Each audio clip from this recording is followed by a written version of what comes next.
quand même, je tiens à rétablir justice devant tout le monde Il ici. s'agit bien sûr du Monopoly. Non. Tombé dans ce trou noir. T'es tombé en amour. En amour du trou noir, effectivement, de Kickstarter. Ah, tu le mets dans une déclic ou Pas du tout, c'est un engine builder. Mais c'est un peu un déclic aussi. Vous écoutez... En joues-tu? On joue-tu ou bien... On joue! Saison 2, épisode 14, les musts de toute bonne collection. Salut tout le monde, bienvenue au 14e épisode de la deuxième saison de On joue-tu, le podcast des jeux de société. Cette semaine, donc nous on enregistre cet épisode le 6 avril, et puis on avait presque envie d'appeler l'épisode Arc Nova, tellement que c'est en train de polluer partout sur Facebook et les différents réseaux sociaux. Mais sachez qu'on va pas vous en parler cette semaine. J'ai mon invité David. Comment ça va, David?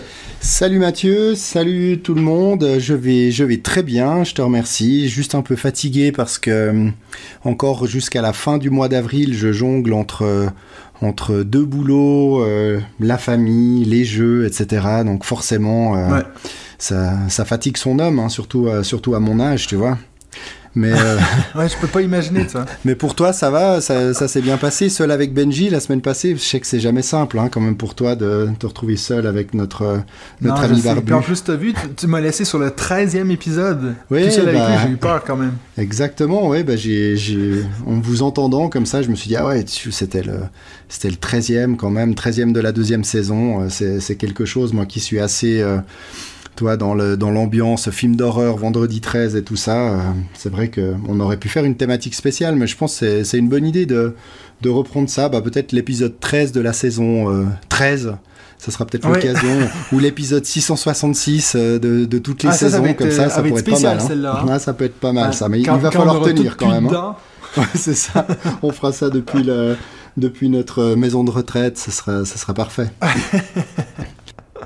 On y sera pas en même temps, hein, à la maison de retraite. Ouais, non, mais je t'attendrai. Je chaufferai la place. Ah, c'est bon. Après, c'est vrai que moi, je vais pas parler d'Arc Nova parce que j'avoue, j'ai presque honte de le dire, mais je ne l'ai pas encore. Et je pense que je vais pas Ouais, forcément moi aussi, j'ai l'acheter honte. tout de suite parce que voilà, j'ai tellement de jeux aussi à tester. Et je pense qu'il est très Puis, de très toute façon, bien. Benji hein, l'a acheté, d'autres, donc, on parle. Oui, Benji l'a acheté, effectivement, ce sera l'occasion. Alors, on entend beaucoup qu'il est meilleur à deux, c'est la meilleure configuration à deux, mais je pense que si on veut y jouer à 3, une fois, voire 4, on va pas... S'empêcher, Voilà, ouais. on va pas s'empêcher de le faire et ça devrait très bien se passer. On se réjouit en tout cas qu'ils lisent les règles et qu'ils puissent nous expliquer tout ça prochainement. Exact. Alors, avant que tu fasses un retour sur les épisodes précédents avec quelques témoignages que nous avons reçus, je voulais juste faire trois petites brèves, trois news, dont une qui concerne Millefiori, parce qu'on en a parlé quand on est allé chez Sébastien Pochon tester des prototypes dont vous avez parlé dans l'épisode précédent, juste sur cette mention qui se trouve à l'arrière du livret de règles tout en bas à gauche. Donc toutes les personnes qui ont le jeu Millefiori et qui n'ont pas encore découvert cette mention assez particulière, je vous recommande de prendre votre livret et de lire. Pour ceux qui ne l'ont pas, je vais vous faire cette lecture. Donc c'est marqué: cette version a été modifiée par l'éditeur, elle diffère de la version originale de l'auteur Rainer Knizia sur certains points. Et je trouve ça assez... C'est assez strange. Ouais, c'est assez étonnant de l'indiquer. C'est vrai que je pense que c'est Rainer Knizia qui a dû demander que ce soit spécifié. Et c'est vrai que nous, on l'aime beaucoup, ce jeu, donc ça serait super intéressant de savoir quels ont été les points de règle où Rainer n'a pas été en accord avec Schmitt, et puis de pourquoi pas retrouver un jour une version Director's Cut, comme on l'avait dans le temps sur les DVD, et sans doute qu'on le retrouve encore sur les Blu-ray, mais comme je n'achète plus de Blu-ray, j'ai beaucoup moins l'occasion de voir ces mentions spéciales qui un temps étaient des coups marketing assez de génie parce qu'on achetait plusieurs fois le même film. Tout ça mais pour c'est vrai pas que toi, grand-chose. depuis que tu nous avais fait remarquer ça, j'ai essayé de chercher un peu. Je me suis dit peut-être que dans le monde anglophone, vu qu'il y a plus de news en général dans les jeux de société en anglais, donc j'ai dit je vais essayer de regarder en anglais. Puis en fait, j'ai trouvé aucune mention de ça. T'as rien donc trouvé? je sais pas. Non. Bon, on ne saura peut-être jamais, ou alors un jour, peut-être que le Rainer... On pourrait l'inviter et puis on lui poser la question. Je vais lui demander. Ce serait l'occasion. Faire un épisode en français avec lui. Exactement, ce serait intéressant. Puis si c'est pas en français, on te laissera gérer. Hein. Je pense qu'avec ton allemand, ça va bien le faire. Non, ou on peut laisser Benji faire l'interview en anglais aussi, ça peut aller. Oui, aussi, ça peut être bien. Benji et moi, en anglais, je pense que ça peut faire un carton. On sera 3 à pas se comprendre, ça sera juste parfait. Ouais. Une autre petite brève, c'est par rapport à Kickstarter, parce que Benji, dans l'épisode précédent, a dit qu'il n'avait pas encore backé de projet Kickstarter cette année, si j'ai bien compris. Alors moi, je voulais juste dire que aujourd'hui, le 6 avril, hein, donc ça fera déjà 2 semaines pour ceux qui l'écouteront le jour de sa sortie. J'ai craqué, mais c'est un tout petit craquage sur Ulule en plus pour l'extension The Mosh Pet Show du jeu Ragnarok Star. Donc c'est un jeu que j'avais déjà backé en son temps sur Kickstarter, jeu sur la thématique du heavy metal, de programmation, de mouvement, un jeu vraiment fun à partir de, je dirais, 3-4 joueurs, ça devient vraiment intéressant parce que on programme des trucs qui ne peuvent pas être faits, enfin on rigole beaucoup. Il y a une application mobile avec des bandes son qui ont été spécialement écrites justement pour le jeu, donc tout sur le thème bien sûr du métal. Et puis c'est la première extension du jeu qui rajoute toute une série de petites choses, et c'était seulement 15 € en early bird, puis après ça passera à 17, donc bon là c'est pas grand chose. Et j'ai même entendu dire qu'il y aurait un mode solo qui pourrait être débloqué dans les stretch goals, donc voilà, c'est ce qui m'a aussi motivé de prendre cette petite extension, un jeu que je n'ai pas assez souvent sorti, comme beaucoup d'autres d'ailleurs, et que je vais avoir plaisir à ressortir, et peut-être avec cette extension. J'ai même pas regardé quand est-ce qu'elle allait sortir, mais je pense que ça devrait pas prendre trop de temps, car il n'y a pas énormément de matériel. En plus, toi qui disais que les stretch goals pour les modes solo, ça valait souvent pas la peine, t'es revenu sur ce que t'as dit alors. Non, ouais, disons que le jeu n'a pas de mode solo à la base. Donc pourquoi pas, je suis assez curieux avec ces programmations cachées d'action, de voir comment est-ce qu'ils peuvent tourner ça, et puis ça me permettra peut-être de le sortir un petit peu plus souvent, parce que c'est vrai qu'à 2 on est un peu trop dans notre coin, on s'embête pas assez, donc c'est vrai que je le sors moins souvent, voilà. Ouais. Et puis la dernière petite news que je voulais faire, c'était par rapport à BGA, parce qu'on n'en avait pas beaucoup parlé ces derniers temps. Donc pour ceux qui sont sur BGA, on vient de terminer la saison 8 déjà du mode arène, donc le mode classé de BGA. Ouais. Donc il y a la 9 qui va démarrer, prendre le relais. Moi j'ai toujours autant de plaisir d'y jouer. Et puis j'ai fait une petite découverte d'un jeu assez sympa qui s'appelle Shifting Stones, un jeu abstrait des pierres de couleur qui peuvent être échangées ou retournées pour valider des objectifs de positionnement. Donc je le trouve vraiment sympa. Puis pour l'instant j'ai fait 4-5 parties et je les ai toutes gagnées. Alors sans doute que ça ne va pas durer, mais voilà, enfin un jeu où j'ai l'impression d'être bon. Ne me demande pas trop pourquoi, parce que j'ai pas l'impression de faire des réflexions incroyables, mais voilà, ça me change d'autres jeux abstraits où j'ai l'impression de ne jamais gagner. Donc voilà, un petit jeu sympathique, Shifting Stones, et que je vais peut-être proposer au Discord de le faire une fois en mode tournoi, parce qu'il s'apprend vraiment. Surtout c'est toujours toi qui gagne, donc ça veut dire que tu pourrais facilement choisir. Ces derniers temps, non mais tu remarqueras que je gagne par période, c'est-à-dire que j'en gagne 2 ou 3, puis ensuite je gagne plus rien, puis après j'en regagne de nouveau 2 ou 3. Donc là, je pense que il y a des gens qui en ont encore gagné aucun. C'est ça peut-être finalement le problème, c'est qu'ils subissent le choix des autres, de ceux qui gagnent. Donc en gagnant, on a le choix du jeu, donc forcément on a toujours un petit avantage, mais voilà, ça reste fort sympathique et dans une ambiance très bon enfant. Donc voilà, il y a pas de, je crois pas qu'il y ait des gens qui soient trop tendus de ne pas avoir encore gagné un tournoi. Parfait, mais moi je vais faire un petit retour sur l'épisode 12, donc celui qui était...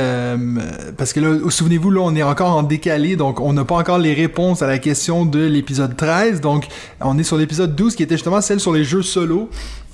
Cette fameuse épisode qui est enfin sorti, un 1er avril en plus, donc je pense qu'il y a beaucoup de gens qui pensaient que ça allait être une blague, mais non, c'était vrai, on l'a enfin fait cet épisode. Exact, oui, donc il y avait vraiment du son sur l'enregistrement, donc c'est vrai qu'on aurait pu faire un épisode fantôme, en Blanc. fait, le 1er avril, une longue bande son de vide, ça aurait été... Ou tu sais, juste le son de un de nous trois, tu sais, comme ça, il y a quelqu'un qui parle, qui attend, d'un coup qui répond à une question, on sait pas trop ce qui se passe. Ça aurait pu. Bon, on va y réfléchir pour l'année prochaine. On a le temps. Mais oui. Donc, le premier commentaire qu'on a eu, c'était de Fabien D sur YouTube qui nous dit « Bravo et merci pour ce nouvel épisode. Un peu surpris que vous n'ayez pas plus discuté des jeux à cocher alors qu'ils sont un peu par essence des jeux solo, même si effectivement, ils sont généralement plutôt dans la catégorie battre son propre score. Néanmoins, pour du solo, ils ont quand même l'avantage d'être vite sortis et joués. Mais c'est difficile de parler de tout dans un temps limité, surtout avec autant de mentions honorables dans les tops, c'est certain. Moi, je vais pousser un petit coup de gueule, là, parce que tes foutues mentions honorables, ils commencent à me pourrir ma vie. Oui, sur les J'en minisodes, ai dans hein. tous les épisodes maintenant. Ouais. Tous les minisodes, il y a quelqu'un qui me sort des mentions honorables. Genre, moi, je pensais que j'avais un cadre dans ce podcast, puis je me rends compte que tu m'as tout fait perdre, quoi. Mais je crois que c'est un juste retour, finalement, avec les... À chaque fois, t'embêtes Benji sur certains points. On lui rabâche sans arrêt le côté du deck building pour It's a Wonderful World. Donc je pense que là, c'est de bonne guerre d'avoir trouvé ça finalement pour que ça te pourrisse un peu pour tes que je m'énerve un enregistrements. peu contre toi Mais aussi. c'est vrai que c'est frustrant. Bah oui, il faut t'énerver aussi un peu comme contre moi. Ça fait partie du jeu. Et j'en ai pas aujourd'hui Ok, de mention honorable. T'en as pas aujourd'hui, c'est Ou bon. alors puis je les t'as juste appellerai un jeu de la différemment, semaine. tu verras, je vais manager, c'est le métier maintenant. Puis t'as quelque chose à dire par rapport à ça? Est-ce que toi aussi t'avais un peu oublié les jeux à cocher pour les jeux solo? Ou est-ce que toi tu considères pas nécessairement que c'est des jeux solo? Bah dis donc, on a quand même parlé, et plutôt en bien, voire très bien, de Welcome to the Moon. Donc pour moi, c'est mon jeu préféré à cocher, donc c'était aussi mon jeu solo préféré dans les jeux à cocher. Ouais. Après, c'est vrai qu'il y en a toute une série que... Trek 12, j'ai pas été... J'avais fait une partie solo, puis j'avais pas été convaincu par mon expérience. Faudrait peut-être que je réessaye. Et c'est vrai que j'ai eu fait du Tréfuté. C'est vrai que Tréfuté aussi était plutôt sympa en solo, si je dis pas de bêtises, ou alors je me plante complètement. Non, mais il me semble que c'est tout à fait faisable. Après, j'en ai fait beaucoup moins, et c'est vrai que je sors beaucoup moins de jeux à cocher ces temps. Voilà, j'essaye d'aller sur d'autres types de jeux. Il y en a qui en sortent sans arrêt. Ils ont l'air très bien, mais c'est vrai que voilà, on n'en a peut-être pas assez parlé. Mais comme il a dit, hein, finalement, il y a tellement de jeux à parler que forcément, il y en a qui passent à la trappe. C'est clair. Et là, peut-être un peu plus qu'on aurait pensé sur les jeux à cocher. Et c'est vrai que Benji n'en fait pas tant que ça, hein, si je dis pas de bêtises non plus en solo. Ouais, c'est vrai. Donc voilà. Puis toi, tu joues pas trop en solo, donc c'est pour ça que. Non, c'est ça. On C'était les a moins- vraiment. on les a Mais c'est moins vrai que comme mentionnés. tu dis. Moi, en lisant ce commentaire, j'ai aussi pensé comme toi. On a quand même les deux mis dans nos tops Welcome to the Moon, donc je pense qu'on l'a quand même un peu mis là-dedans. Puis c'est vrai qu'on n'a pas dit trop de bien sur les jeux que c'est battre son propre score. Donc c'est vrai que moi, j'ai eu le même problème un peu avec tous les jeux solo que j'ai fait pour les jeux à cocher, parce que c'est souvent comme ça que je les apprends. Mais j'ai jamais vraiment été convaincu, disons, par ces modes-là. Et le deuxième commentaire qu'on a eu, c'est de La Flèche sur YouTube qui a dit « Merci à vous trois pour cet épisode. Personnellement, je joue 90, donc 90% du temps en solo par manque de joueurs dans mon entourage. Les créateurs de mode solo m'impressionnent, c'est un métier qui fait rêver. Voici quelques systèmes solo que je trouve génial. Donc, il m'en a mis une longue liste, j'en ai choisi 3. La pyramide de Teotibot de Teotihuacan. Ça, je l'ai mis là parce qu'en plus, il y a quelqu'un dans notre Discord, je pense que c'est Geneviève, qui demandait est-ce que c'est un bon jeu solo Teotihuacan? Ben, vous avez une réponse ici de notre ami La Flèche. Ensuite, le système de 2 cartes de Projet Gaïa et la concurrence de Space Corp. Et puis il nous a mis un petit PS qui va peut-être résoudre notre problème des mentions honorables. Il dit « Vous devriez faire des tops modulables. Un top 3 pour Mathieu, un top 10 pour Benji, puis un top 15 pour David. » Mais toi... Ça règle le problème. Mais après, moi, j'aurais pas pu mettre promener mon chien, tu sais. C'est important quand même. Mais par contre, tu aurais le temps d'aller promener ton chien pendant qu'on finit nos tops. Alors ça, j'ai aucun problème avec ça. Je vous laisse finir l'épisode et puis moi, je m'en... Donc merci beaucoup à tout le monde qui nous a mis des commentaires sur la page Facebook, sur les commentaires des vidéos YouTube. Merci, on est toujours content de lire vos commentaires et puis vos réponses à nos questions.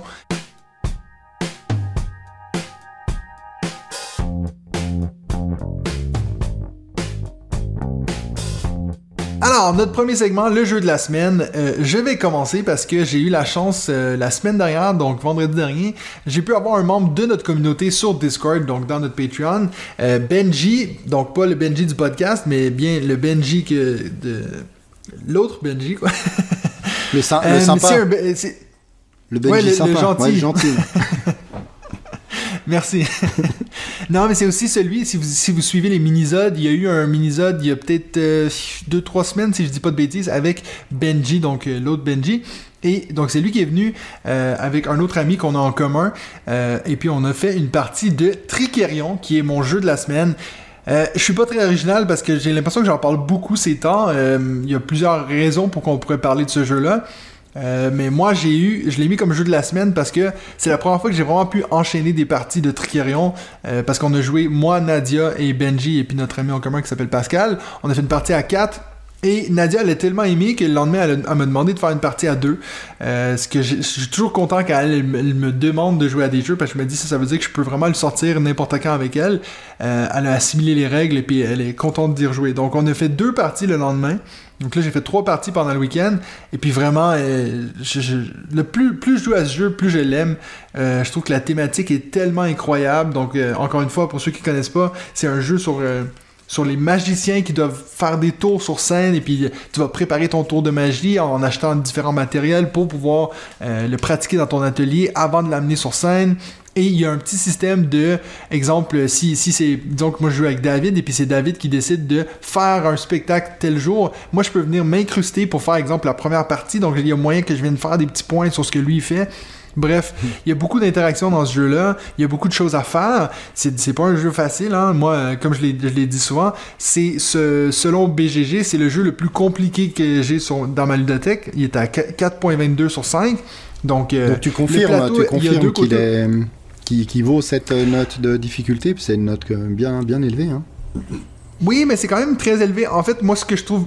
Une des raisons pourquoi je trouve que, oui, ça l'est très difficile, c'est que les règles sont... Franchement, c'est un des pires livres de règles que j'ai lu de ma vie. Il y a vraiment plein de choses qui font pas de sens. Ils ont des termes qu'ils utilisent des fois que tu sais pas trop de quoi ils parlent.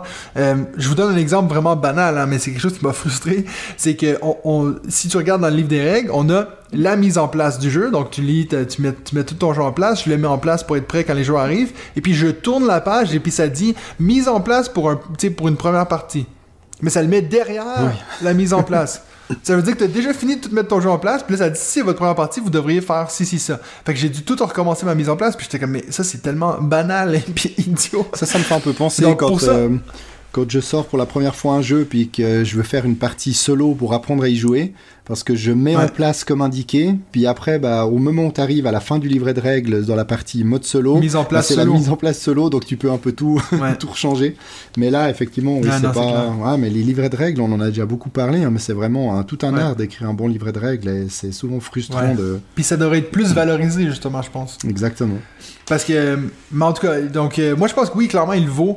Je sais pas si je dirais que c'est le jeu le plus compliqué dans ma ludothèque. Il y a des jeux vraiment que... Par exemple, moi je trouve que On Mars est beaucoup plus compliqué. Comme je dis, c'est vraiment le jeu. Celui-là, c'est celui qui m'a causé le plus d'ennui, disons. Mais après, il est pas dans ma ludothèque. Donc, celui-là, je le compte pas.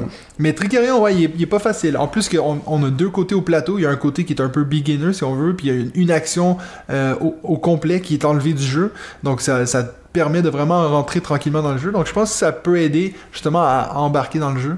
Je serais intéressé de voir s'il y en a d'autres qui ont fait plusieurs parties de Trickerion puis qui sont d'accord que c'est un jeu méga compliqué.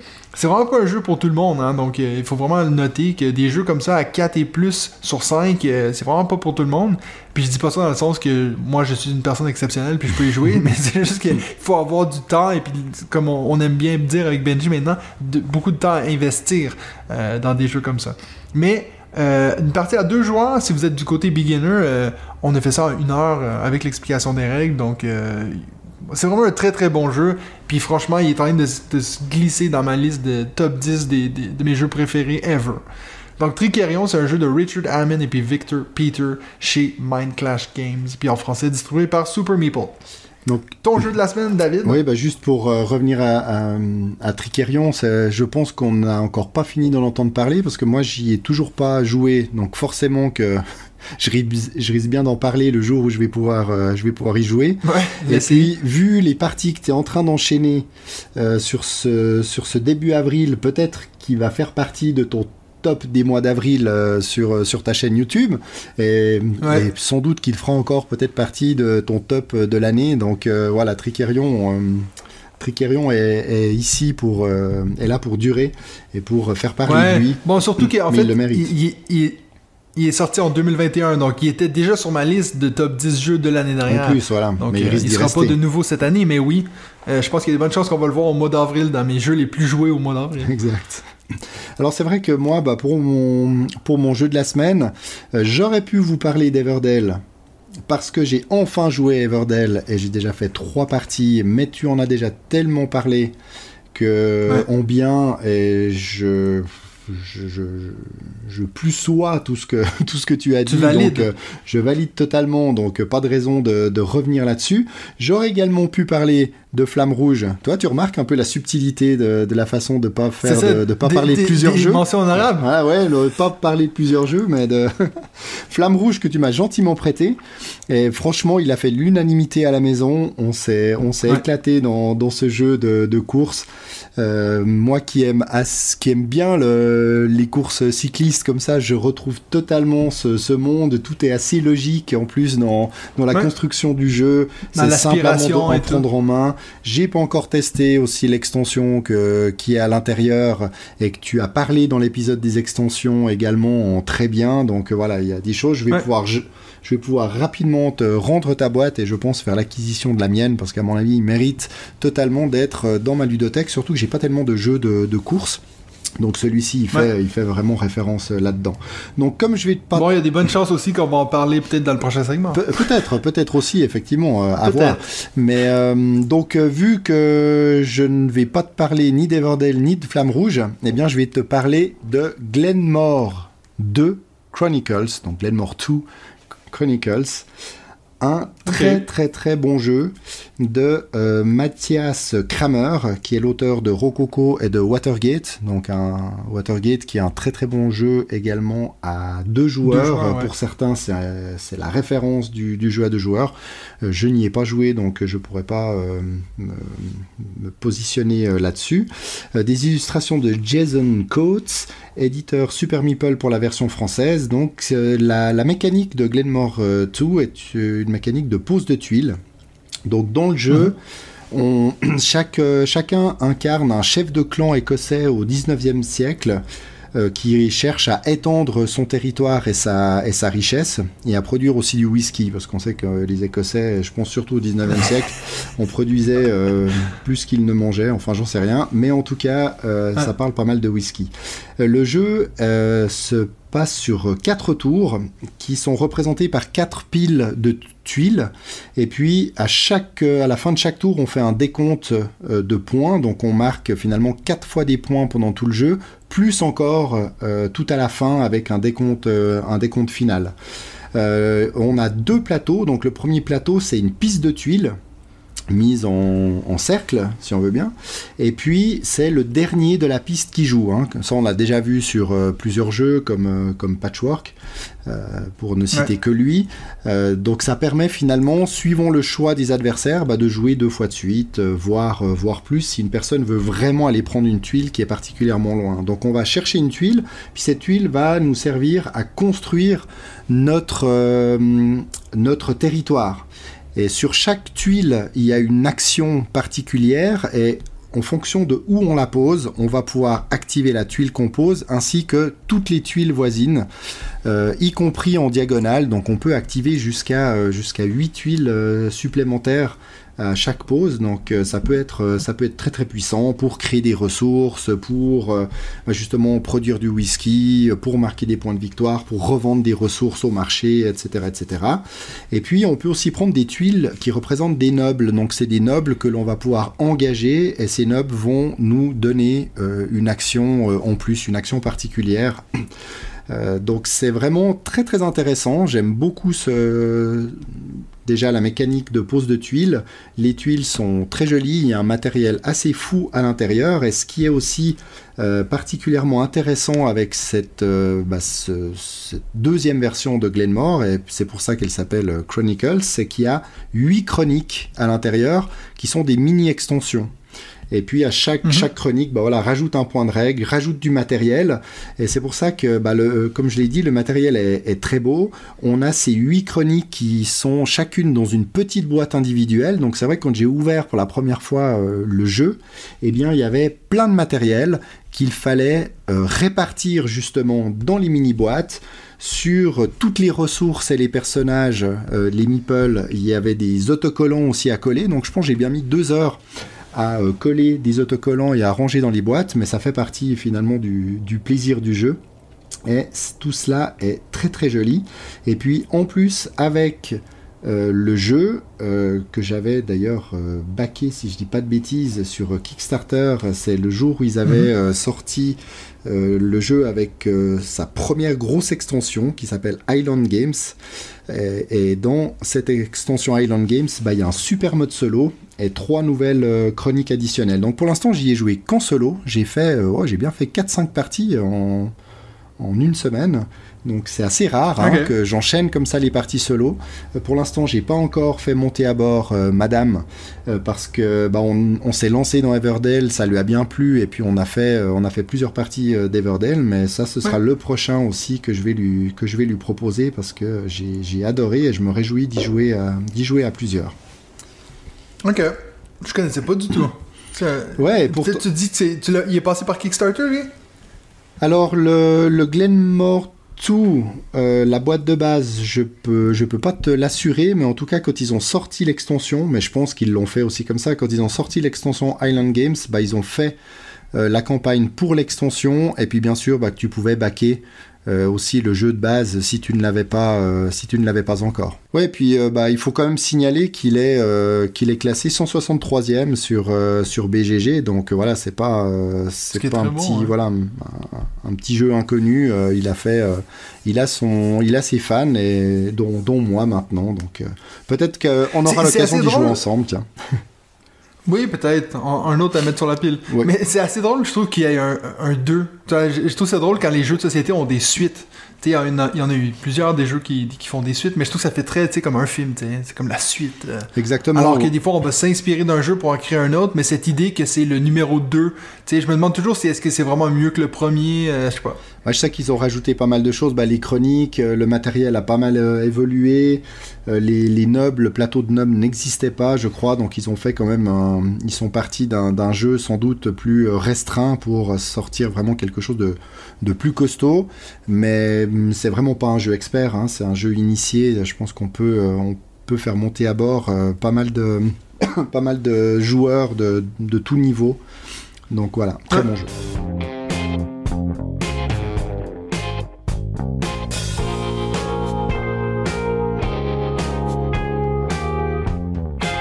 Alors maintenant, on va passer à notre deuxième segment, donc la thématique de la semaine, thématique qu'on va appeler les musts de toute bonne collection de jeux. Donc David, c'est toi qui as choisi ce thème et puis je vais te laisser expliquer pourquoi.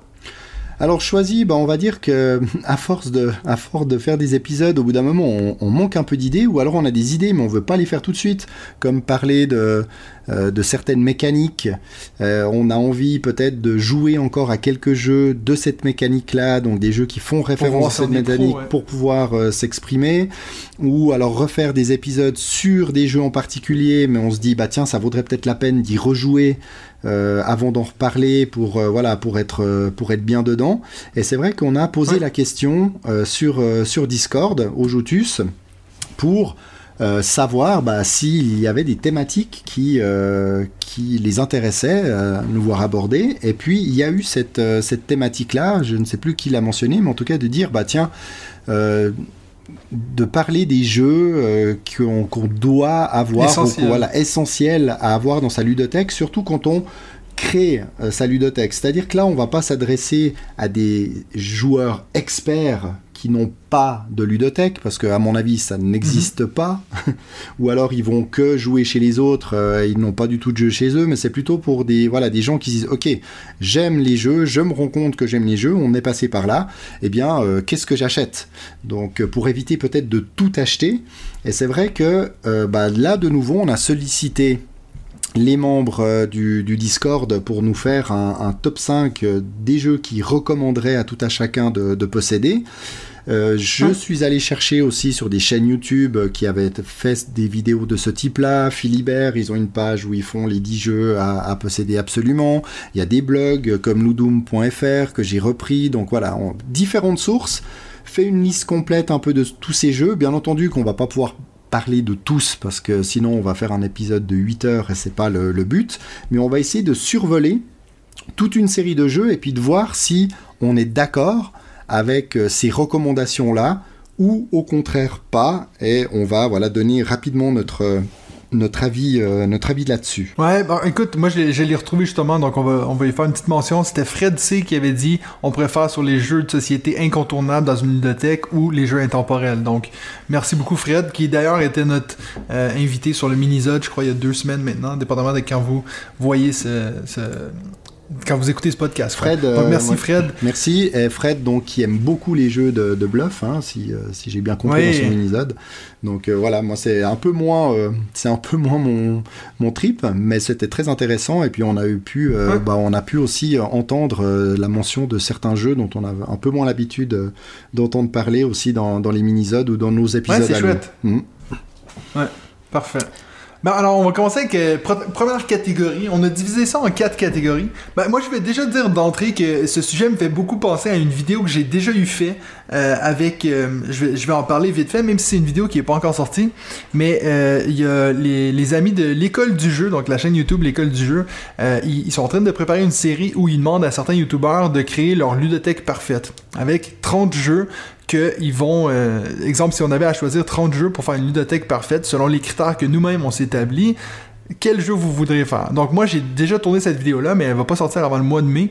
Donc je vais un peu me répéter parce que en plus, on a décidé avec David de séparer ces jeux-là selon les mêmes critères que moi j'avais choisi. Donc on a les jeux d'ambiance, les jeux familiaux, les jeux initiés, puis les jeux experts. Donc vraiment presque comme les catégories de l'As d'or au final, sauf qu'on n'a pas les jeux pour enfants dans ce cas-ci, on a un peu remplacé avec jeux d'ambiance, jeux de groupe. Exactement. Puis c'est vrai que c'est marrant parce que tu m'avais parlé de cette vidéo, tu nous l'avais partagée, hein, en interne, même si j'avais regardé qu'un petit bout, puis c'est vrai que ça m'était sorti de la tête. Donc c'est aujourd'hui quand tu m'as dit tiens, ça me rappelle finalement l'épisode qu'on va tourner aujourd'hui me rappelle cette vidéo qui va sortir.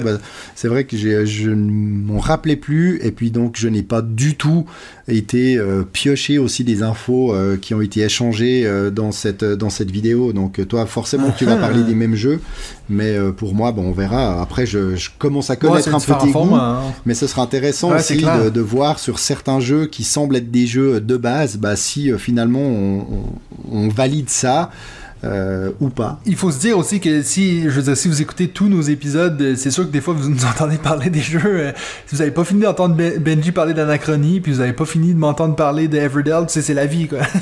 Quand on aime quelque chose, on en parle. C'est ça, exactement. Mais je crois que on est un peu tous pareils, et puis on aime partager cette passion, et si finalement on entend parler plusieurs fois du même jeu, soit on l'a et puis on est totalement d'accord, soit on ne l'a pas, et comme a dit Fred d'ailleurs dans l'enregistrement du Minisode, c'est à force d'entendre parler aussi de tel ou tel jeu, j'ai fini par l'acheter.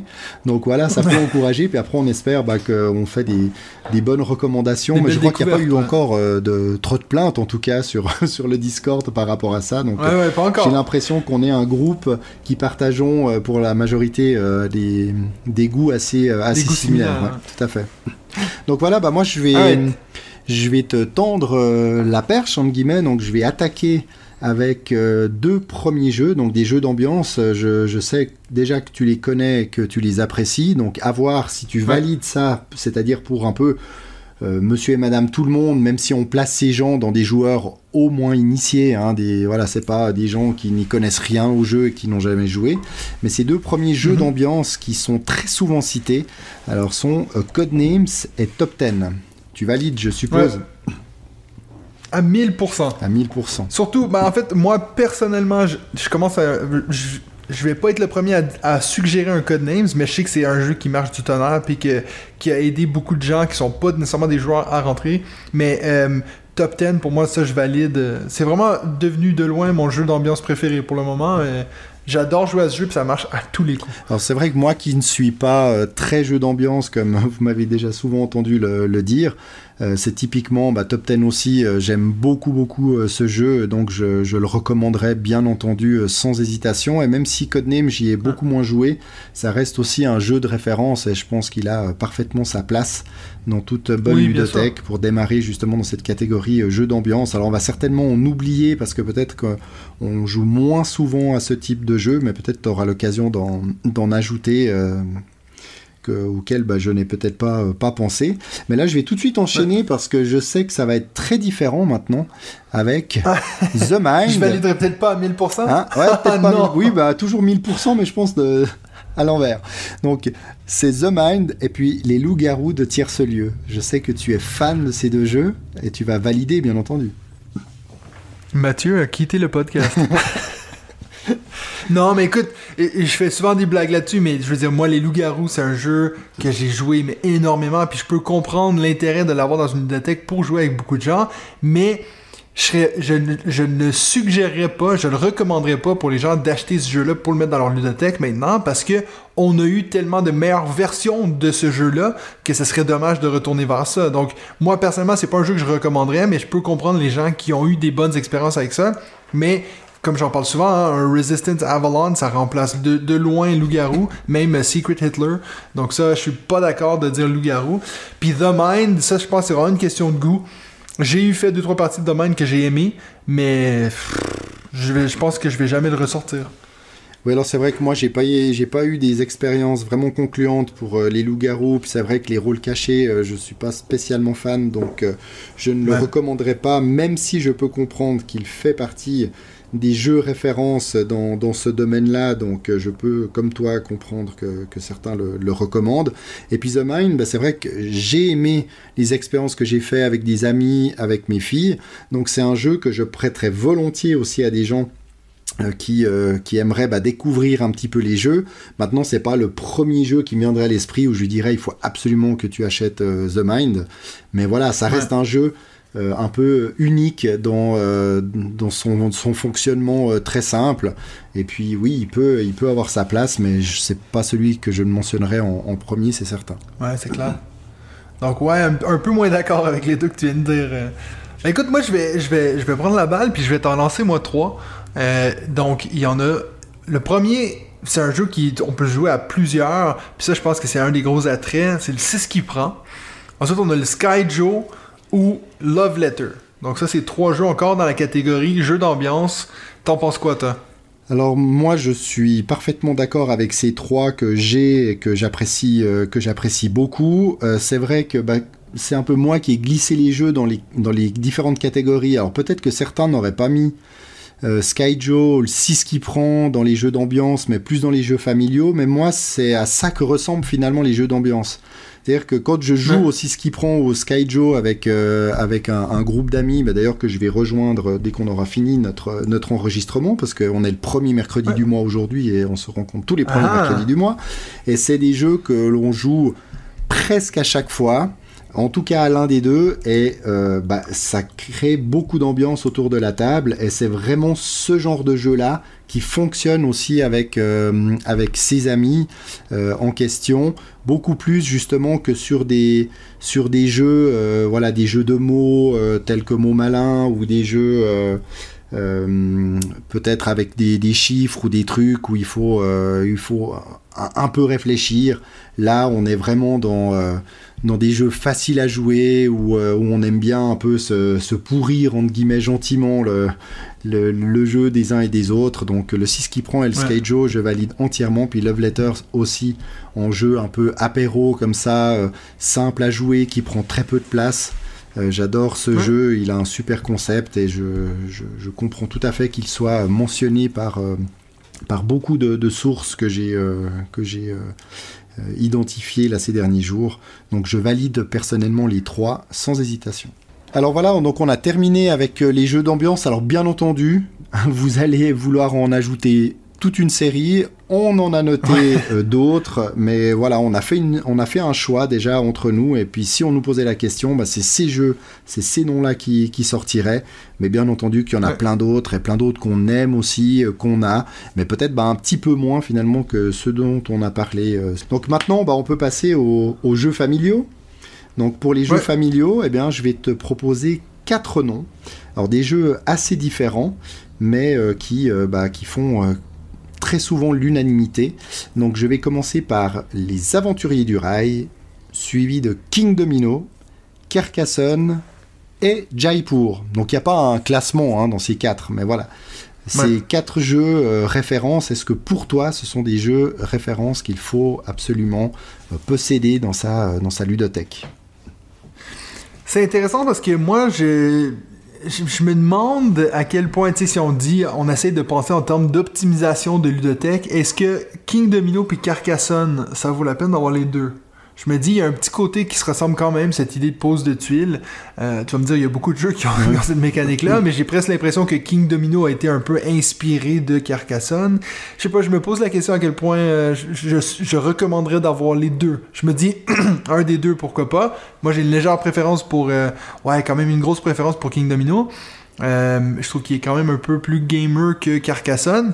Mais sinon, les deux autres, Aventuriers du Rail, un des meilleurs jeux d'initiation pour les jeux de société, donc celui-là avec un autre qu'on va certainement parler dans un instant.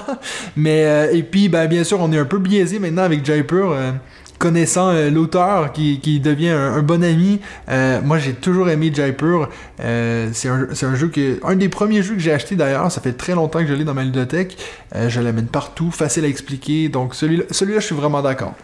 Moi, je suis comme toi pour Jaipur, et c'est pour ça que Sébastien Pochon ou pas, c'est vrai que pour moi, ça fait partie du top des jeux à deux. Donc, il est facile d'accès, il prend très peu de place, donc comme tu dis, on peut l'emmener partout. Je suis parfaitement d'accord avec toi. Aventurier du Rail, alors bien entendu, certains diront oui, mais bon, Aventurier du Rail, maintenant on a fait mieux, certains s'ennuient, mais ça reste quand même une référence du jeu. Et moi personnellement j'ai toujours plaisir à y jouer, donc j'ai envie de dire oui, ça vaut la peine d'avoir une version. Alors moi je suis loin d'avoir tout testé, donc je vais pas dire il faut absolument acheter celle-ci ou celle-là. Telle ou telle. Voilà, il y a des plus petites versions que d'autres.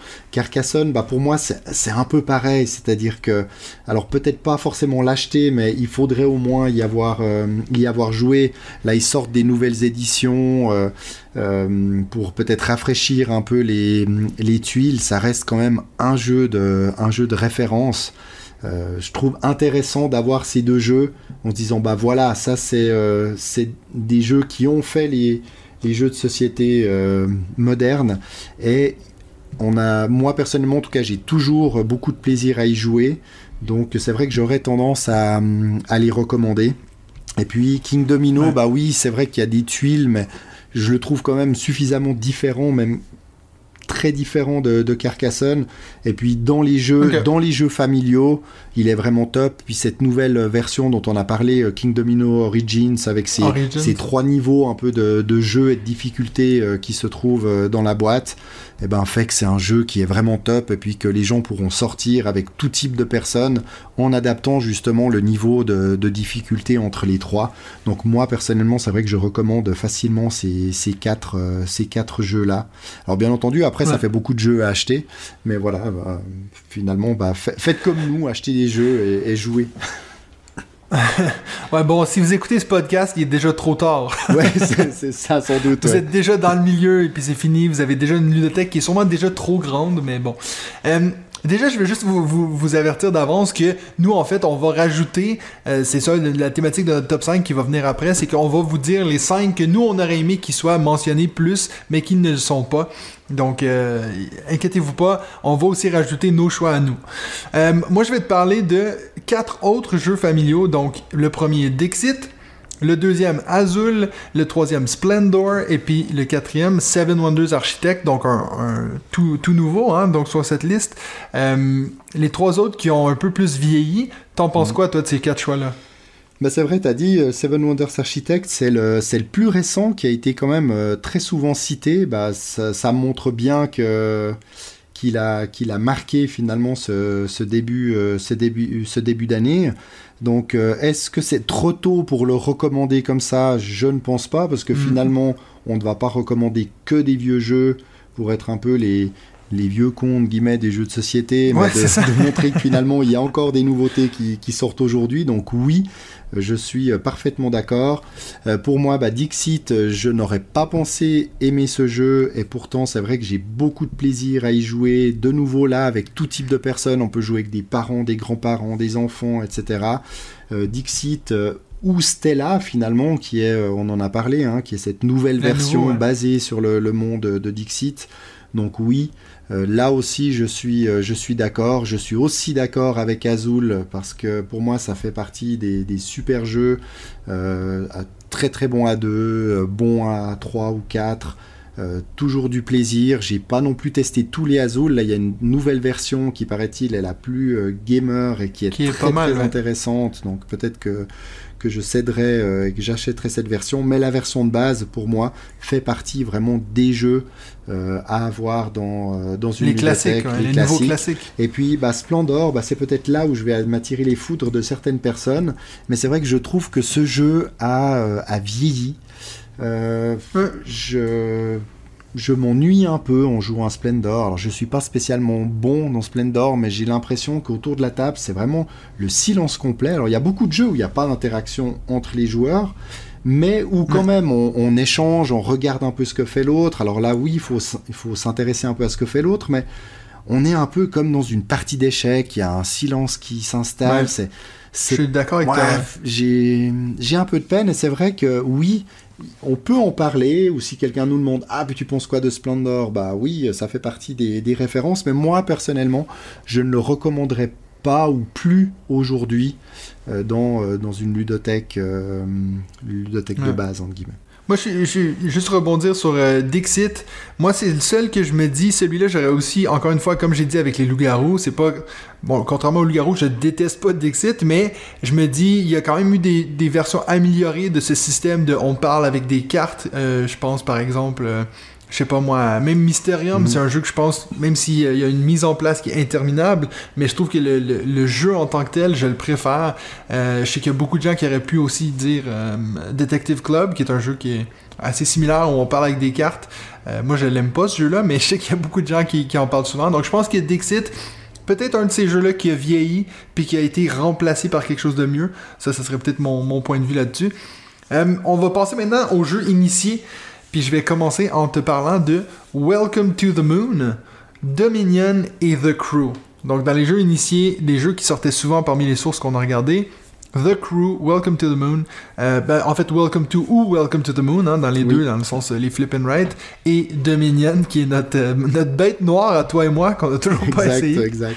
Ben écoute, alors c'est vrai que les sources que j'ai consultées, beaucoup de contenu avait été fait, surtout pour les vidéos, avant la sortie de Welcome to the Moon. Donc c'est vrai que Welcome to était très souvent mentionné.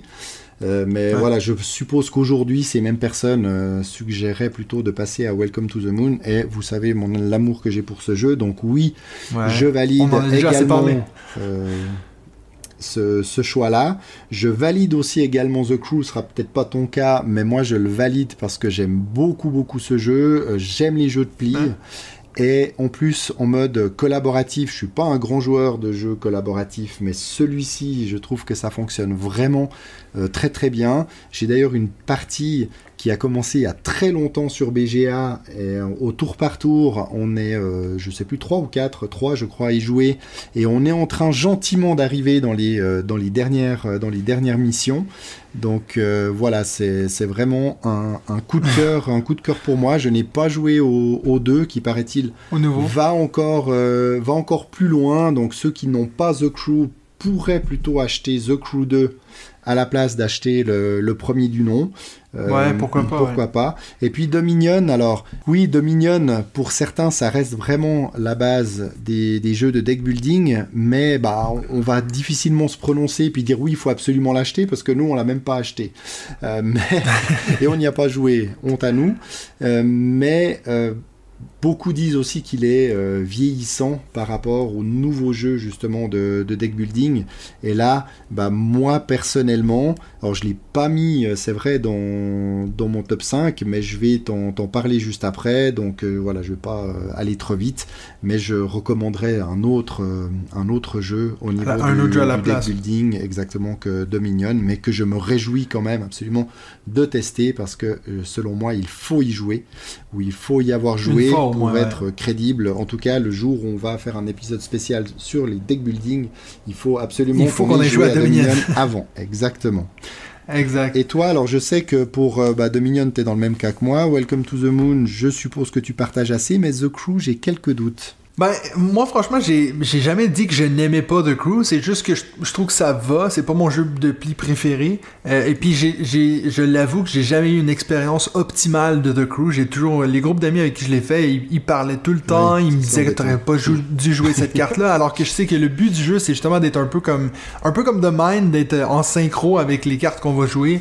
Mais bon, moi, ça me dérange pas d'avoir bousillé le jeu parce que moi, j'ai pas joué la bonne carte, mais de me faire dire non, mais t'aurais pas dû faire ça, tout. Je trouve que ça a un peu détruit ça a un peu nuit mon expérience, mais je dis pas que c'est un mauvais jeu. C'est vrai qu'il faut être avec le bon groupe. Ouais, comme c'est souvent le cas. Exact, c'est vrai. Surtout les coopératifs. Ouais. Parfait, maintenant, je vais te parler des 3 suivants. Donc, 3 très bons jeux, forcément. Donc, le premier, It's a Wonderful World, Wingspan et Clank. Qu'en penses-tu ? Encore, peut-être pas 1000%, mais 500%, je valide. Un peu. Non, mais c'est des très bons jeux. En fait, c'est drôle parce que je suis en train de regarder la liste, là, puis la majorité des jeux qu'on va vous parler, c'est des jeux initiés. Parce que bien sûr, nous, je pense qu'on est rendu au stade où c'est un peu notre groupe préféré. Puis je pense que dans une bonne ludothèque, on a surtout des jeux initiés, je pense. Parce qu'après un moment, les jeux familiaux, on va passer vite à autre chose. Les jeux d'ambiance aussi, c'est la même chose. Donc, les jeux initiés, c'est là qu'on va vraiment se concentrer. Et puis Clank, It's a Wonderful World, 2 excellents deck building. Je suis pas capable de parler d'It's a Wonderful World sans faire cette blague-là, mais bon. Non, mais plus sérieusement, Clank, c'est un excellent jeu. Nous, les deux, on est en train de faire la campagne Legacy. Ça fait juste approfondir mon amour pour ce jeu-là. Wingspan, c'est un jeu que j'ai joué beaucoup, que j'en ai un peu plus mort, mais je comprends qu'il soit, si on veut, essentiel dans une collection. Moi, je le remplacerais peut-être par un autre jeu que je vais parler dans mon top 5. Mais voilà. Et puis, It's a Wonderful World, vous savez que c'est un de mes jeux préférés. Donc, c'est sûr et certain que moi, je le mettrais là. C'est pareil pour moi. Puis c'est vrai que Clank, je vais avoir tendance à le recommander justement à la place d'un Dominion. Pour la partie deck building, même si il y a aussi un plateau, donc il prend plus de place que des jeux de deck building. On a juste des cartes, mais de nouveau on s'est focalisé sur les jeux qui ont été le plus mentionnés, et c'est clair que Clank, ça fait partie pour moi de la base, et il reste vraiment très accessible aussi. Donc un super jeu. Et puis Wingspan, oui, c'est vrai que il est vraiment bien, voire très bien, pour justement qui aime cette catégorie de jeux, qui veut se lancer dans les jeux. Et c'est vrai que les gros joueurs initiés, hardcore gamers, je comprends que Wingspan ne les intéresse pas trop, mais voilà, on va pas forcément recommander des gros jeux tout de suite, comme on l'a dit tout à l'heure. Non, c'est clair. Et puis donc moi je vais enchaîner avec Viticulture, Les Charlatans de Belcastell et Small World. Donc moi je sais pas, toi est-ce que tu as déjà joué à Small World? Oui, je l'ai d'ailleurs, ainsi que une extension, mais je sais même plus laquelle. J'avais acheté dans une offre en ligne, justement une offre e-commerce. Small World, j'ai beaucoup aimé mes expériences de jeu, et c'était un peu dans pas mes premières expériences de ce genre de jeu, mais en tout cas dans les jeux initiés, ça a fait partie vraiment de ces premiers gros jeux entre guillemets auxquels j'ai joué, donc j'ai apprécié. Mais c'est vrai qu'aujourd'hui j'ai plus de peine à le sortir. Alors Benji en a parlé dans le précédent épisode, et c'est vrai que ça serait cool aussi de pouvoir y jouer, pourquoi pas, avec nos enfants tous ensemble, parce que je pense qu'il est suffisamment accessible, en tout cas pour ma grande fille. Mais peut-être qu'aujourd'hui, je ne le recommanderais pas forcément. Par contre, les deux autres, oui, ça c'est sûr et certain. Viticulture, pour moi, c'est un chef-d'œuvre et c'est la base au niveau du placement d'ouvriers. Alors oui, il y a l'âge de pierre qui est plus accessible, qui est un peu plus familial. Mais viticulture, ça va quand même plus loin. La thématique, elle est parfaite. Avec l'extension, voilà, c'est tout ce qu'il faut pour faire un super placement d'ouvriers. Et puis les charlatans, backbuilding, magnifique. J'adore ce jeu. Je l'ai mis dans les initiés. Un bon stop ou encore. Exactement, très bon stop ou encore. Je l'ai mis dans les initiés, même si finalement la base ça reste très familial. Mais on peut aussi rajouter toute une série des extensions, on peut tourner nos plateaux personnels pour rajouter un peu de niveau de difficulté. Donc oui, viticulture et charlatan, ça c'est certain que je vais vivement les recommander. Donc à ton tour de réagir sur Pandémie, Seven Wonders et Unlock. Donc Pandémie, Unlock, on moi... va dire, d'en avoir au moins un dans sa ludothèque, ou de l'avoir eu, parce que c'est vrai qu'une fois qu'on l'a fait, peut-être qu'on va le passer ou le revendre. Mais en fait, je pense que c'est surtout l'idée dans une bonne ludothèque, on va avoir des jeux un peu d'énigmes, ou tu vois, cette ambiance un peu escape room. Je pense que c'est un peu devenu... ça fait partie maintenant des jeux de société. C'est vraiment, depuis Unlock, maintenant il y en a partout, il y a plein de différents styles. Donc pourquoi pas. Moi, c'est pas trop mon genre de jeu. J'ai eu beaucoup de plaisir avec les Time Stories, mais j'ai eu beaucoup de peine depuis les Time Stories de me remettre dans ces jeux un peu d'énigmes et tout. Je suis jamais contre, hein, mais je sais pas si je me dis que c'est essentiel. Pourtant, j'ai beaucoup de gens que je connais qui sont rentrés dans le milieu des jeux grâce à un Unlock. Donc, je pense que je suis peut-être un peu biaisé par rapport à ça. Mais oui, je peux très bien comprendre qu'il a été nommé aussi souvent. Pandémie, un des tu sais, si on disait que Dominion, c'était le premier pour les jeux... de deck building, Pandémie, c'est un peu la référence pour les jeux de coopératif. Moi, j'ai de loin préféré, si je dois en jouer un aujourd'hui, j'aimerais mieux me recommencer une campagne Legacy que de jouer au jeu normal. Je vous ai déjà souvent parlé de Horrified, qui est comme une meilleure version de Pandémie selon moi. Donc, mais c'est sûr que, en fait, dans toute bonne ludothèque, on a besoin aussi des jeux coopératifs. Donc, pourquoi pas un Pandémie. Seven Wonders, c'est drôle, je suis en train de me rendre compte qu'on a beaucoup de Seven Wonders dans notre liste, parce qu'il y en a un autre qui va s'en venir dans une seconde. Mais je me dis, est-ce que ça vaut vraiment la peine d'avoir 3 Seven Wonders dans sa ludothèque? Et moi, franchement, si je dois en éliminer un, franchement, je suis rendu à un point où je garderais plus Seven Wonders Architect que Seven Wonders. Et puis là, je sais que je suis en train de recevoir des tomates virtuelles en disant ça. Mais ça, sachez, encore une fois, je le répète, je n'ai joué à aucune extension de Seven Wonders. Donc moi, je me base vraiment sur le jeu de base, qui, à ce point-ci dans ma vie, je préfère de loin me faire un It's a Wonderful World que de faire Seven Wonders. Donc ça, c'est mon opinion personnelle. Je sais pas ce que toi t'en penses. Mais je suis un peu comme toi pour Seven Wonders. Je pense que c'est un très très bon jeu qui a eu vraiment son heure de gloire. Après, aujourd'hui, c'est un peu comme Small World, en fait. J'ai un peu cette même impression. Ouais. Mais tout comme toi, c'est des jeux nostalgiques, j'ai l'impression. Tout comme toi, j'ai pas joué aux extensions. Et pour certains, beaucoup dans le Discord, qui certains adorent Seven Wonders, mais il faut absolument y ajouter 1 ou 2 extensions. Et c'est vrai que si on doit recommander à des gens de s'acheter des jeux et de déjà dire, oui, achetez-vous Seven Wonders, mais avec le jeu, achetez-vous aussi ces extensions, parce que sinon, il risque d'être peut-être un peu plat à la longue. C'est pour cela que je ne vais pas forcément le recommander, même si j'ai toujours plaisir à y jouer sur BGA. Mais c'est vrai que quand il y a du monde qui vient à la maison, j'ai vu que certaines fois, ça ne prenait pas toujours, ou c'était un peu compliqué pour les ressources. On en a déjà parlé, tiens, mais c'est sur les cartes, enfin je sais pas, je comprends pas tout. Voilà, il n'a pas toujours fait l'unanimité, donc je ne le recommanderais pas forcément, même si j'aimerais pouvoir le sortir plus souvent. Ok, ouais. Et... toi, je suis assez d'accord. Puis je vais finir la catégorie initiée avec 3 jeux. Bien sûr, j'avais envie de dire le grand-père, mais pas vraiment le grand-père, mais le jeu qui a été initié beaucoup de gens, dont moi. Catan, donc les colons de Catan, le fameux Catan, Agricola, et puis Seven Wonders Duel. Moi, je pense que... je vais te laisser réagir, puis après je vais peut-être ajouter quelque chose, parce que je veux pas dire quelque chose que tu voulais dire, donc je te laisse aller. Okay. Écoute, oui, Seven Wonders Duel, forcément, dans les jeux à 2, c'est le top niveau pour beaucoup de monde, donc oui, forcément, je vais leur dire, ça c'est le jeu à 2 que vous devez posséder.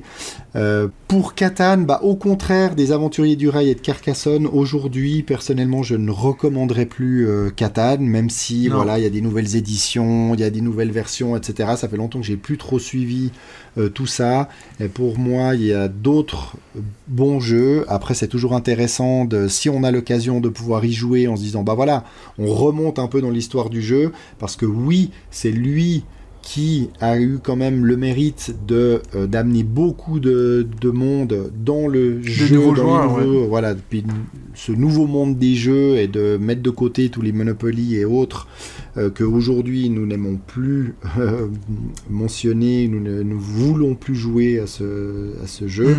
Donc Catan a fait cette bascule, donc merci à lui, mais je ne le recommanderais pas aujourd'hui. Et Agricola, c'est pas peut-être tout à fait comme Catan, mais c'est aussi un super jeu qui n'est pas spécialement beau, donc peut-être que même s'il y a des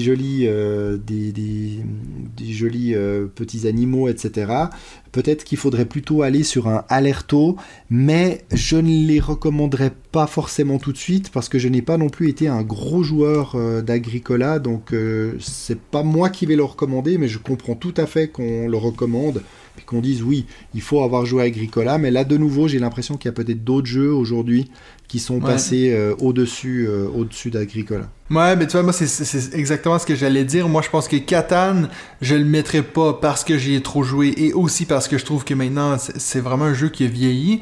Agricola, par contre, je vais en dire du mal alors que j'ai jamais joué, donc... mais je pense que c'est pas un jeu que tu vas attirer des gens avec ça. Je me demande à quel point il est essentiel... si on veut faire des bons jeux de placement d'ouvriers. Encore une fois, j'ai jamais joué, donc c'est difficile pour moi de dire, mais je trouve que ça en dit long que je l'ai eu, ce jeu-là, je l'ai possédé pendant une année, puis j'ai jamais eu envie même d'ouvrir la boîte, puis j'ai fini par le revendre après une année. Je pense que si on veut aller dans le thème des animaux et tout, vous savez que moi je suis un fan des jeux de nature. Si je me suis pas lancé sur Agricola, je pense que ça en dit long.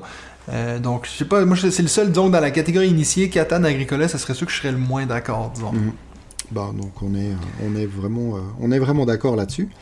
Et puis dernière catégorie, les jeux experts. Donc c'est vrai que c'est difficile de recommander à des gens qui nous disent quel jeu il faut que j'achète pour démarrer une bonne ludothèque, d'aller directement de front dans les jeux experts. Et c'est vrai que quand on regarde les top listes de BGG, eh bien c'est vrai que dans les 10 premiers il y a quasiment que des jeux experts, mais on voulait quand même parler de 3 jeux dont on entend très très souvent parler dans nos podcasts, dans les mini-zodes, etc. Donc je vais te les citer. Donc il y a Scythe, Terraforming Mars et Gloomhaven. Ce qui est un peu...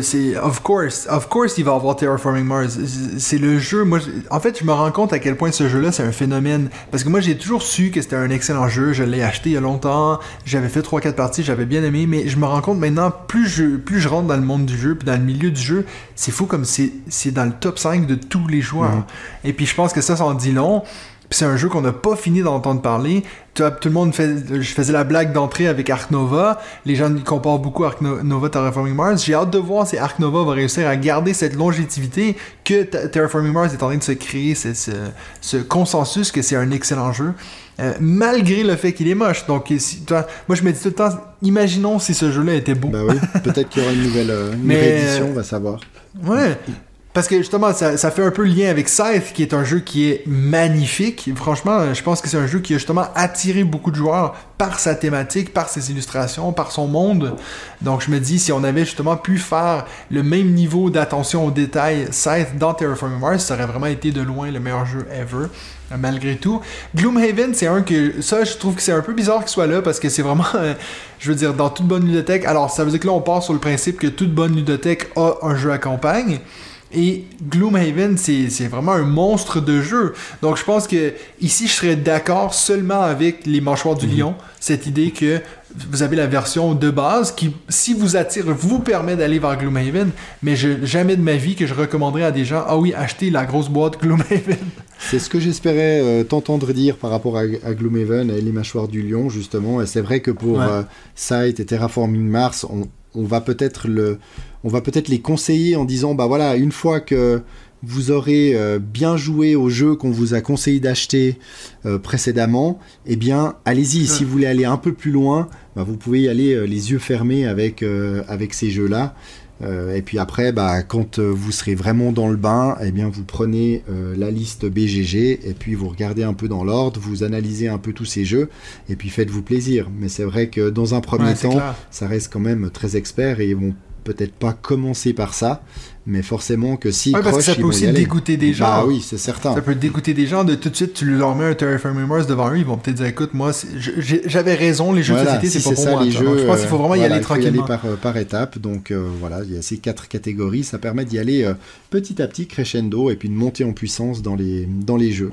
Donc maintenant qu'on a fini la thématique, avant juste de passer au top 5, je voulais vous lancer la question de cette semaine. Si vous deviez conserver qu'un seul jeu dans votre ludothèque, ce serait lequel et surtout pourquoi? Donc le scénario improbable, votre maison brûle, vous pouvez prendre qu'un seul jeu, ce serait lequel et pourquoi? On a très hâte de voir vos réponses à cette question-là. Envoyez ça soit sur la page Facebook, donc vous pouvez l'écrire dans les commentaires de la vidéo que je vais poster, ou sinon vous pouvez m'envoyer un mail à jouton@gmail.com ou bien sûr dans les commentaires de la vidéo YouTube. Et si en plus c'est un jeu dont on n'aura pas parlé dans cet épisode, ça serait super intéressant.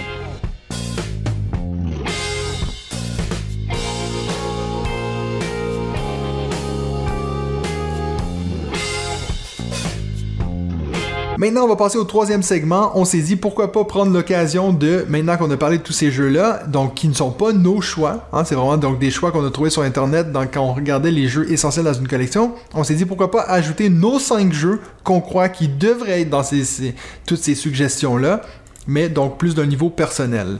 Je vais commencer avec mon 5e, qui est aussi un jeu que j'ai très hâte de voir justement quand je vais avoir cette vidéo qui va sortir sur l'école du jeu, de voir les réactions des gens qui vont voir que moi, dans mon choix de 30 meilleurs jeux qu'il faut avoir, 30 jeux essentiels à avoir dans sa ludothèque, j'ai mis ça. Je pense qu'il y en a beaucoup qui vont être frustrés.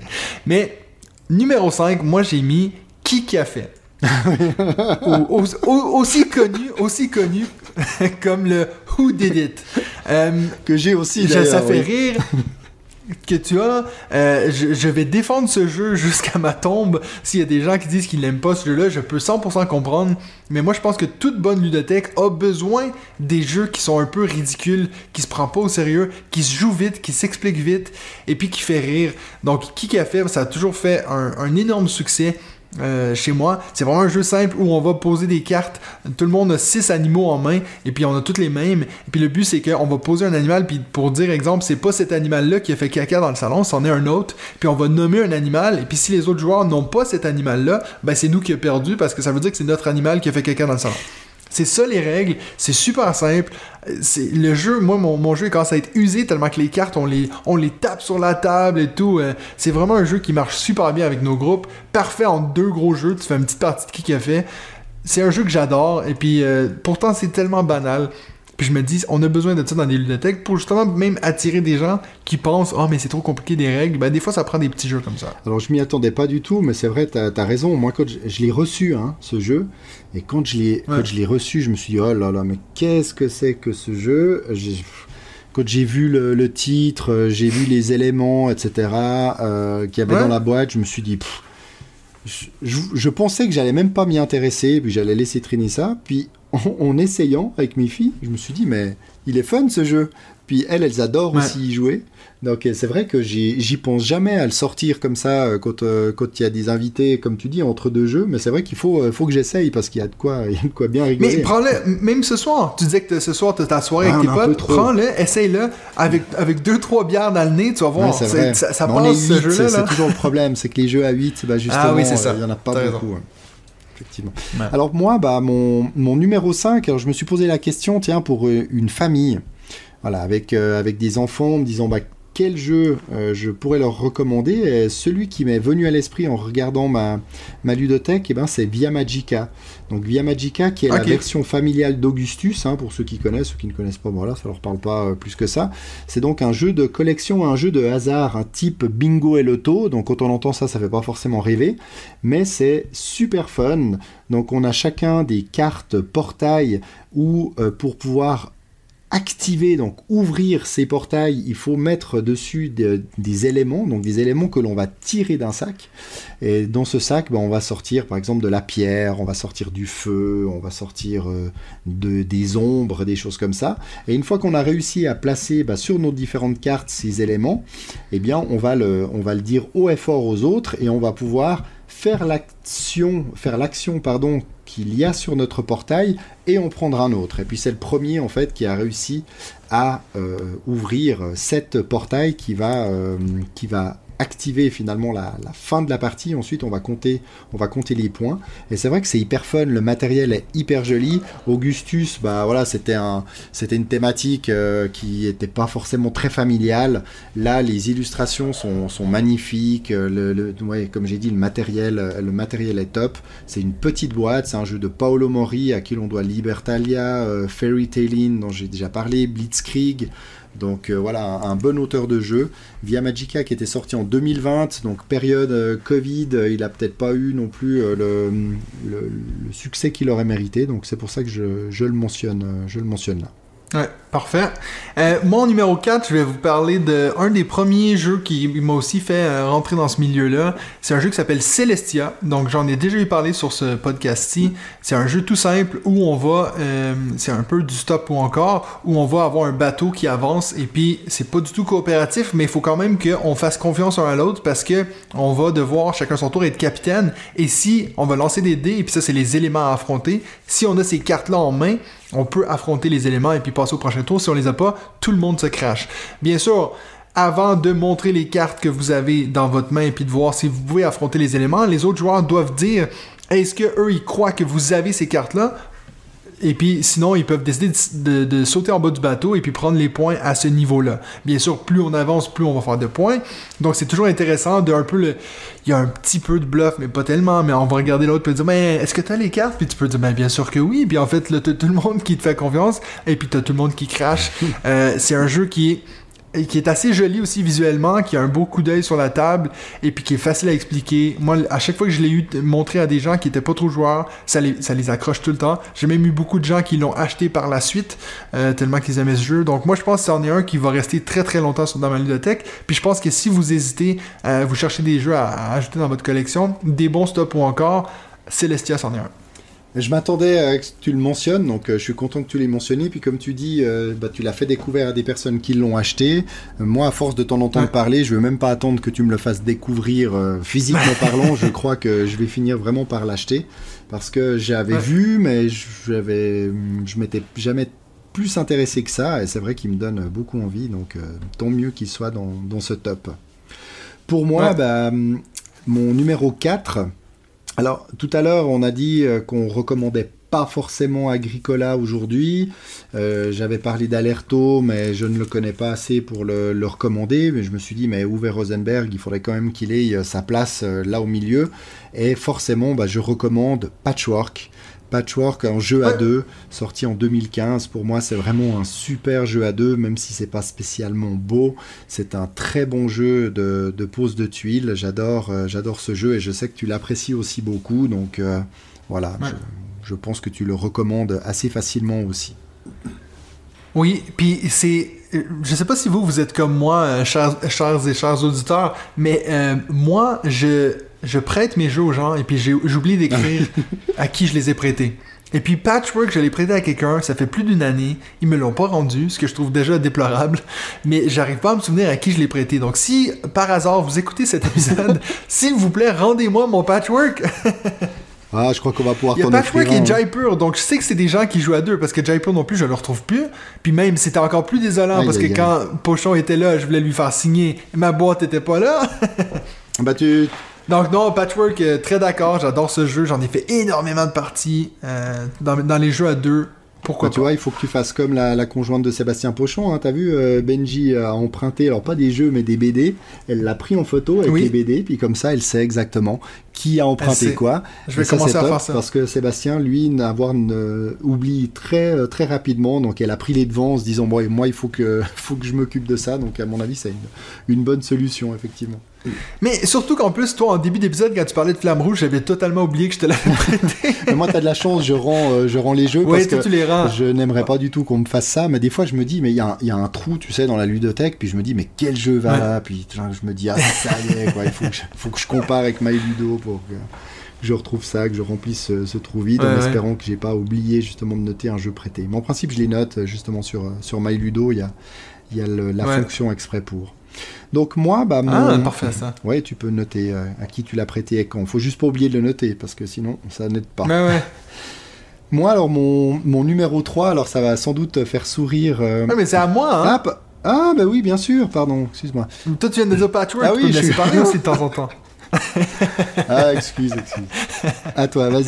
Non, mais moi je vais parler rapidement de mon 3 parce que en fait, je vais pas être très original dans mes top 3. C'est des jeux que vous savez que j'aime puis que j'en parle souvent. D'ailleurs, si vous avez regardé ma vidéo qui est sortie donc mercredi, donc vu que là on enregistre d'avance, mais elle va être sortie mercredi, une vidéo sur Dungeon Fighter. Oui. Donc, un de mes jeux préférés, j'adore ce jeu. Et puis, je pense que toute bonne ludothèque a besoin des jeux de dextérité. Et puis, surtout des jeux de dextérité qui se prennent pas trop au sérieux, où on va vraiment rire. Et puis, Dungeon Fighter, c'est un des jeux qui me fait le plus rire. Je suis peut-être un enfant dans mon cœur, mais j'adore ce jeu. Et puis, j'ai eu certaines de mes meilleures expériences ludiques à jouer à Dungeon Fighter.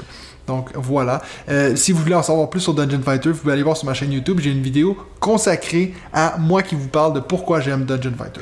Ouais, là vraiment, tu m'as convaincu et il faut absolument aussi que je fasse l'acquisition de ce jeu parce que je sais qu'il va me plaire. Ça me fait un petit peu penser, mais sans y avoir joué, à une version très très enfant qui s'appelle Roule à pic, qui avait gagné l'As d'or il y a quelques années justement dans la catégorie jeu enfant, où il y a ce côté dextérité, mais on roule une balle ou on lance avec un pied en arrière, les yeux fermés, des choses comme ça, en essayant d'aller de rouler sur des éléments, puis comme c'est une balle avec des scratchs, les éléments se collent à ça. Donc voilà, c'était sympa d'y jouer avec mes filles quand elles étaient plus petites, et je suis certain que ça fera l'unanimité également à la maison, donc content de le retrouver ici, même si je ne le connais pas encore. Donc maintenant c'est à toi. Maintenant c'est à moi. Donc moi, mon numéro 3 va sans doute faire sourire Geneviève, qui a rejoint donc notre Discord tout récemment. Parce que elle l'a mentionné dans son pire jeu. Je sais de quel tu parles. Voilà, dans son pire jeu, et moi ça m'a choqué sur le moment, même si effectivement il n'est pas beau, mais c'est pas pour ça que pour moi c'est un mauvais jeu. Donc c'est les Châteaux de Bourgogne. Voilà, pour moi c'est un super jeu initié de Stefan Feld. Pour moi aussi il fallait qu'il y ait un Feld dans cette liste, auteur de plein de jeux sur des noms de villes, Bruges, Amsterdam, New York, mais aussi de l'année du dragon, Carpe Diem, Bonfire. J'aime beaucoup cet auteur-là. Et puis les Châteaux de Bourgogne, je l'ai encore sorti récemment pour le faire découvrir à des amis.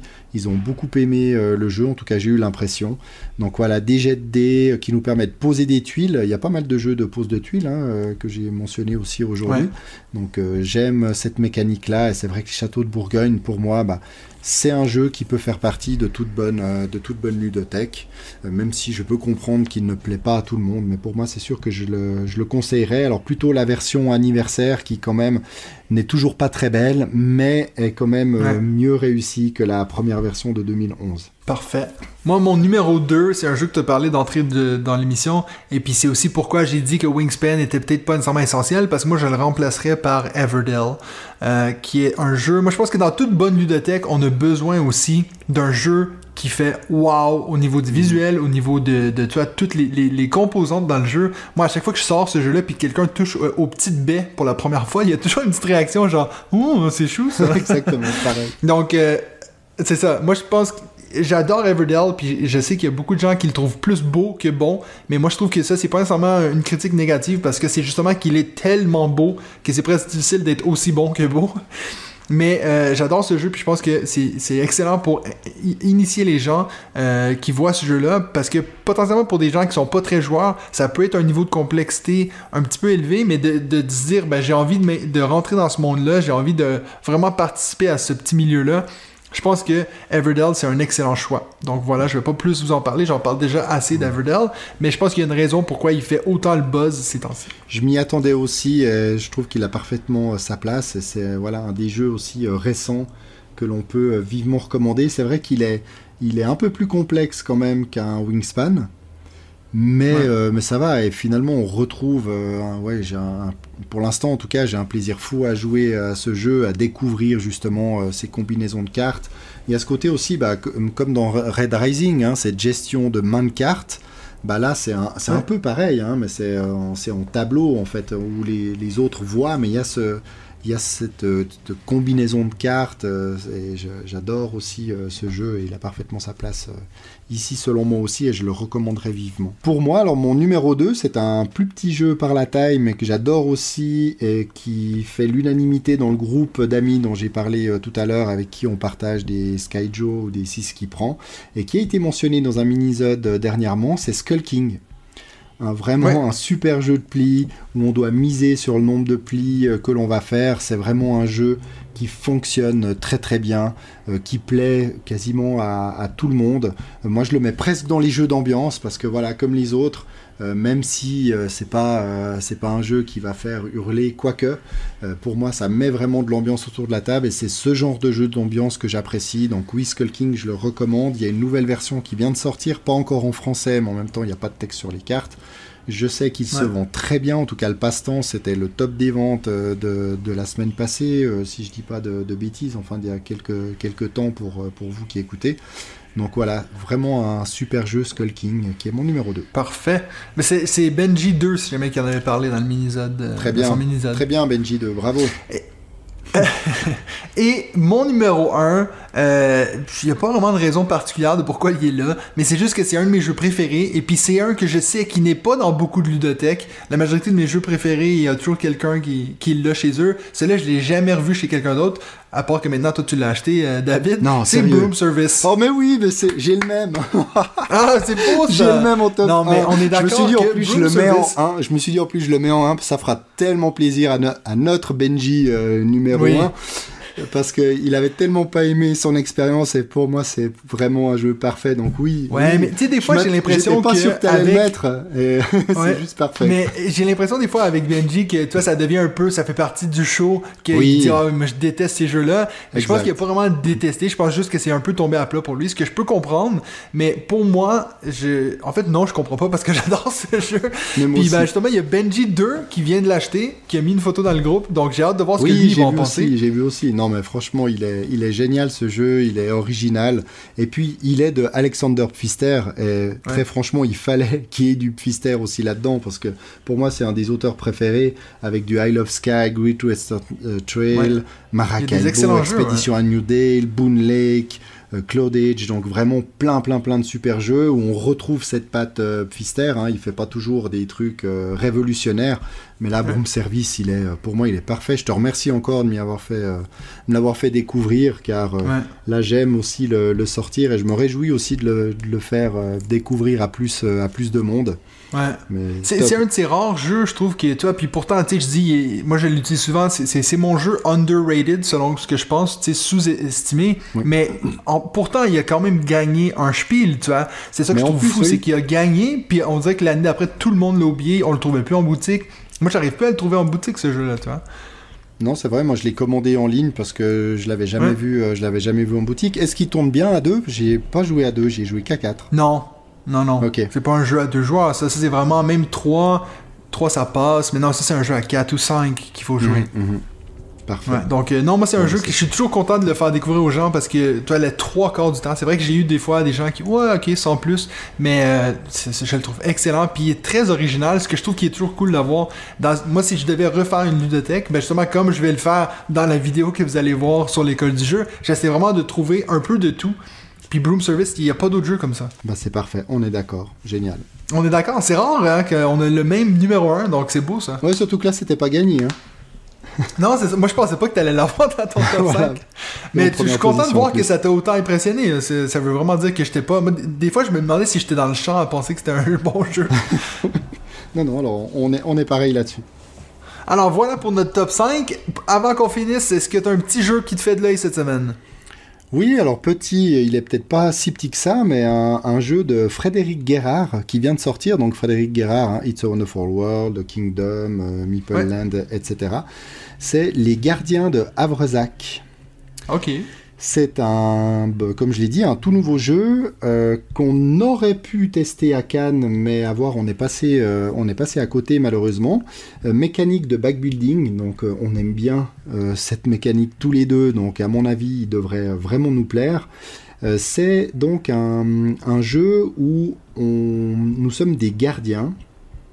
Et puis, non, c'est pas vrai, je sais pas trop ce qu'on est, mais en tout cas, on a un sac chacun avec des gardiens à l'intérieur qui ont tous des capacités spéciales.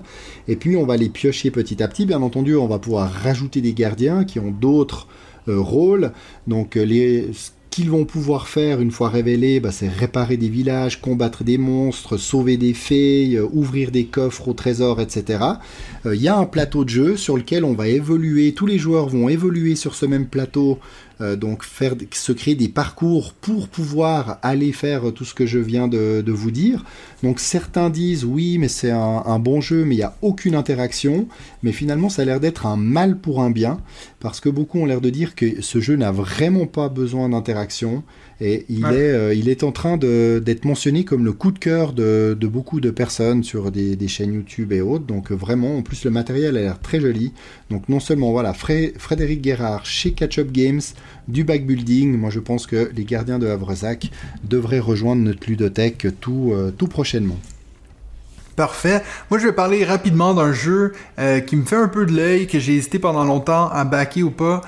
C'est un jeu qui s'appelle The Legacy of Isla Nublar. Donc ça, c'est dans le monde de Jurassic World. Et puis c'est un jeu Legacy, donc on est dans le monde de Jurassic Park. C'est les mêmes gens qui ont fait Prospero Hall. C'est eux qui font beaucoup de jeux à licence comme Horrified, Jaws, donc les Dents de la Mer. Ils ont fait quoi d'autre? Toutes les Villainous, donc c'est aussi eux. En fait, c'est un regroupement de gens qui créent des jeux de société sur des licences. Et puis c'est leur premier jeu Legacy, justement. C'est un jeu qui m'intrigue assez parce que j'aime beaucoup les films de Jurassic Park. Peut-être moins les derniers, mais j'aimais bien ces films de dinosaures quand j'étais jeune. Et je me suis dit, j'ai pas vraiment de jeu avec des dinosaures dans ma collection. J'ai été assez tenté parce que c'est leur premier jeu qui passe sur Kickstarter. Encore une fois, on a cet effet de si tu prends le jeu maintenant sur Kickstarter, t'auras tout ça qui va avec. Mais j'ai vu beaucoup de gens dans les commentaires des vidéos YouTube dire que c'était beaucoup payé pour pas grand chose. Au final, c'est vrai qu'on est sur du 120$ pour le seul pledge possible. Donc je me dis, c'est beaucoup d'argent. Donc je pense que je vais passer mon tour, attendre, voir ce que les gens en pensent. Et puis pourquoi pas acheter la boîte de base si jamais je la trouve au Québec en magasin. Parce que bien sûr, la majorité des jeux de Prospero Hall, on les retrouve pas nécessairement en Europe. Donc voilà, ça c'est mon jeu qui me fait de l'œil cette semaine. Ok. Parfait. Donc, c'est tout pour nous cette semaine. Retrouvez-nous la semaine prochaine pour un autre épisode de... Hé! Quoi? Hé! Quoi? Hé! Quoi? On joue-tu?